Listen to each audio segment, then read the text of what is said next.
जब लोहार का बाजार आया, उसने देखा कि एक शख्स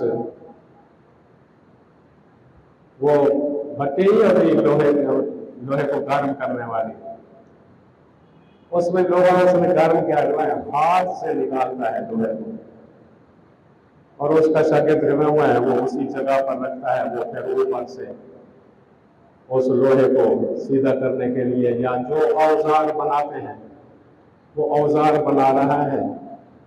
लोहा तपता हुआ 16 वर लोहा वो हाथ से पकड़ रहा है, कोई औजार नहीं है उसके पास। उस मिस्री ने देखा, रुक गया, कहते हैं ये क्या माजरा है, तेरा हाथ नहीं चलता, इसके पीछे क्या राज क्या है? उसने कहा,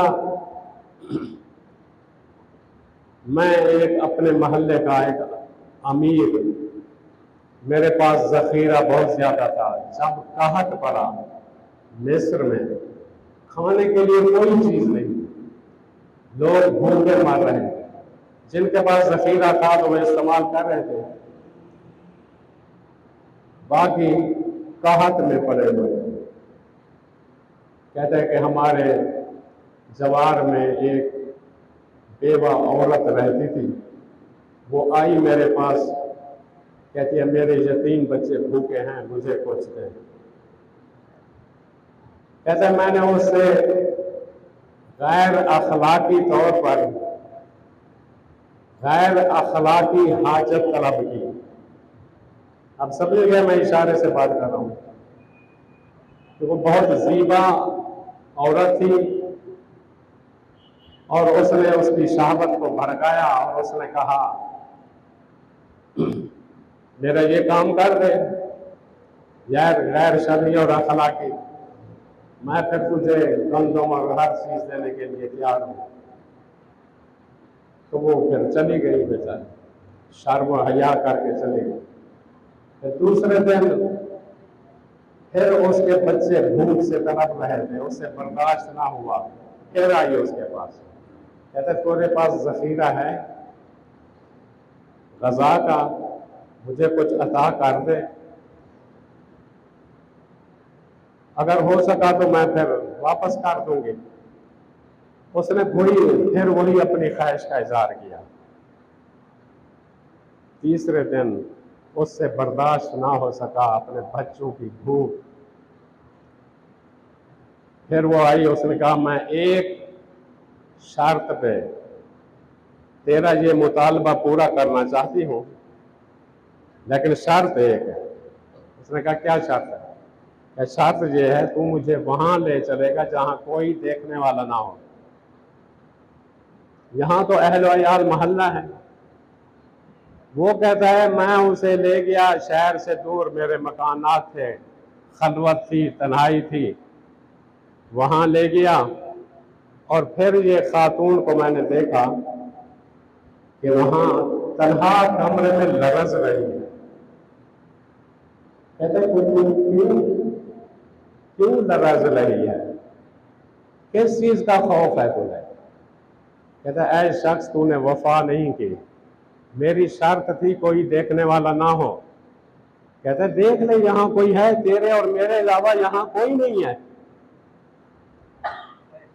उसने कहा ऐ शख्स अपने विजदान और जमीर में झांक कर देख, दो मुअक्किल मेरे देख रहे हैं, दो मुअक्किल तेरे देख रहे हैं। जो किरामन कातिबीन तेरे साथ दो हैं और मेरे साथ भी दो हैं, चार ये हो गए, और एक खुदा की जात है, पांच ये हस्तियां हमें देख रही हैं, तू फिर कहता है कि कोई नहीं। कहता है उस खातून का ये बात मेरे दिल पर इतनी असर अंदाज हुई तो मैं अपने किए पर नादिम हुआ, और मैंने वहीं खड़े होकर तौबा की। मैंने कहा ये औरत होकर मुझे ये तालीम दे रही है कि पांच हस्तियां हैं इस वक्त हमें देखने वाली, मुझे गैरत क्यों नहीं आती?